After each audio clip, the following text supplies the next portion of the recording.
Hi everyone, this is Zach and I welcome all of you to this video. This is the second part of the chapter what is democracy, why democracy.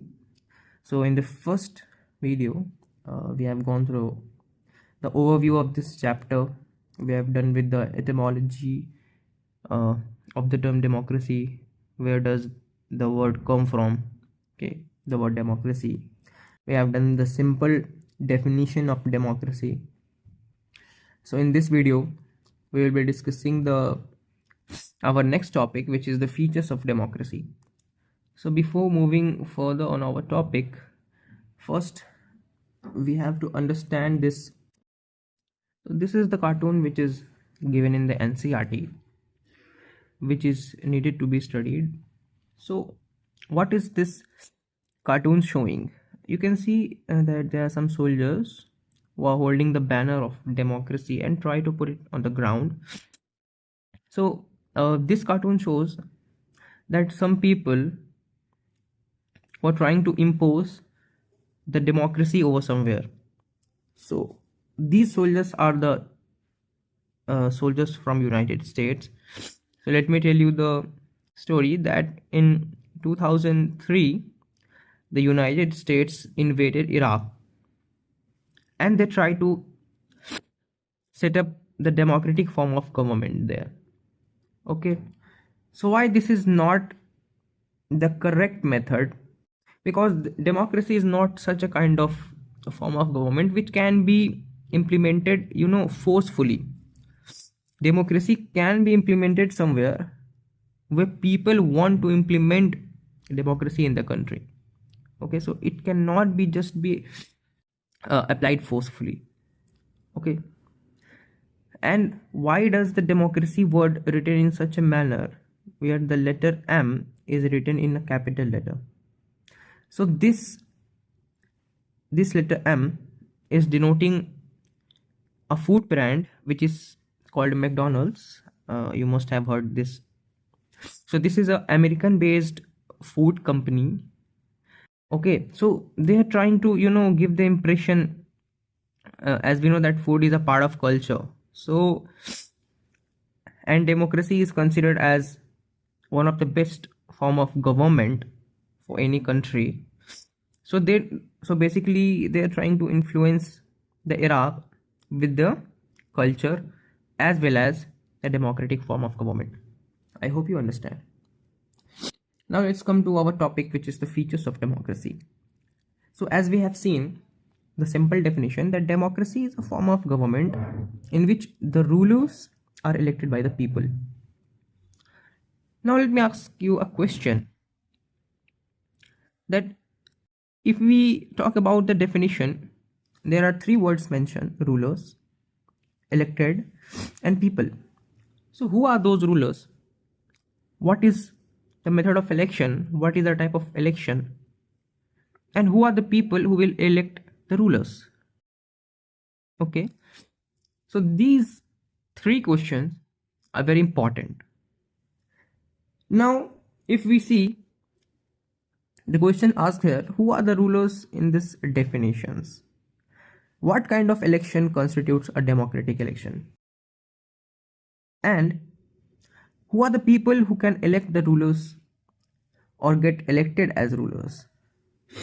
These three questions are very important. Now some other questions are also asked here, that should this include every citizen on equal basis? Is everyone will be considered equally or not? And the most important question, which is what kind of form of government is democracy? So basically we know that if we take an example of a country which has monarchy form of government, where there is a monarch, a king or a queen, who is the supreme leader of the country, who takes decision on its own for the whole country, for the whole nation. We know this, but what is in the case of democracy? Who will take the final decision? Who will make laws? Who will decide whether what is wrong or which thing is right? So basically we have to understand that what kind of form of government is the democracy. is democracy is a form of government where rulers do whatever they want, or must a democratic government function with some limits? So are there some limits in the democratic form of government, or the rulers who will be elected by the people will do whatever they want according to their need? So there is also a question asked here, that is it necessary for a democracy to respect some rights of the citizens? Is there any feature of democracy who will talk about the rights of the citizen?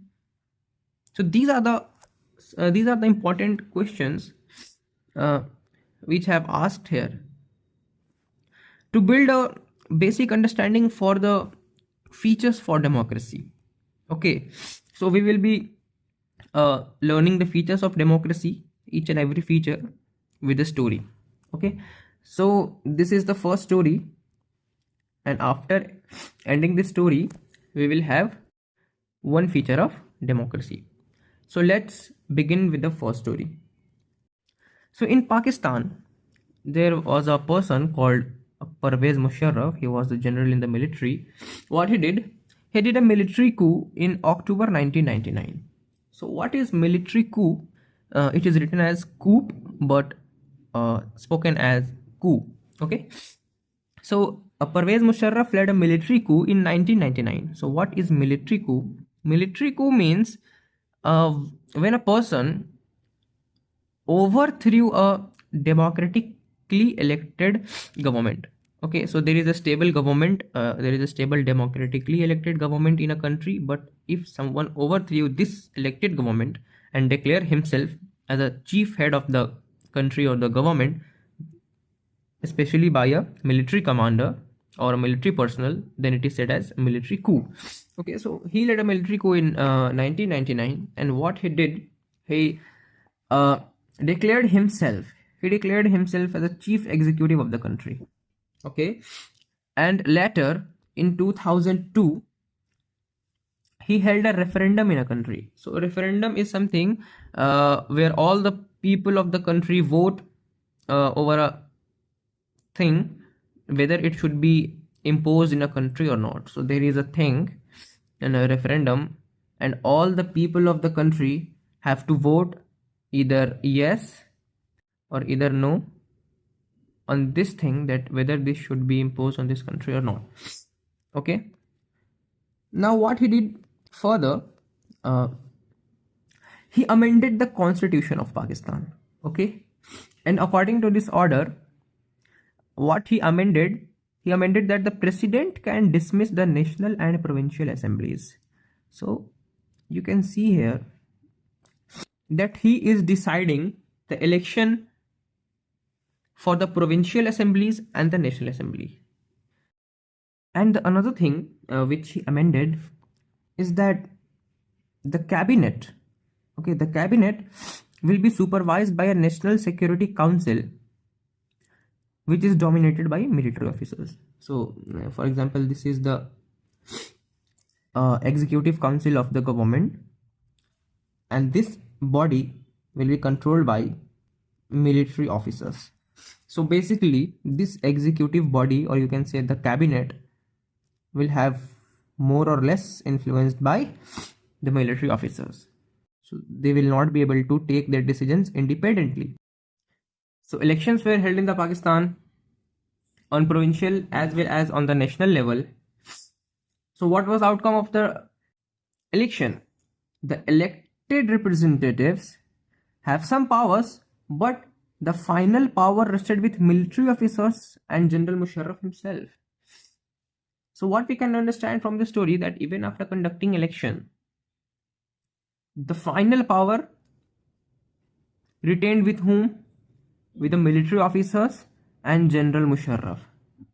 So from here we have our first feature of democracy, which is, in a democracy, the final decision making power must rest with those elected by the people. Okay, the final decision making power will rest with whom? With those who are elected by the people. So according to the story, in this story, are these people who, the military officers and General Musharraf, are they elected by the people? No, they are not elected by the people, but the final power rested with these people. But this should not be the case in the democracy. The final decision making power will must have with those who are elected by the people. So this was the first feature of democracy. I hope you understood this. So see you soon. Till then, goodbye and take care.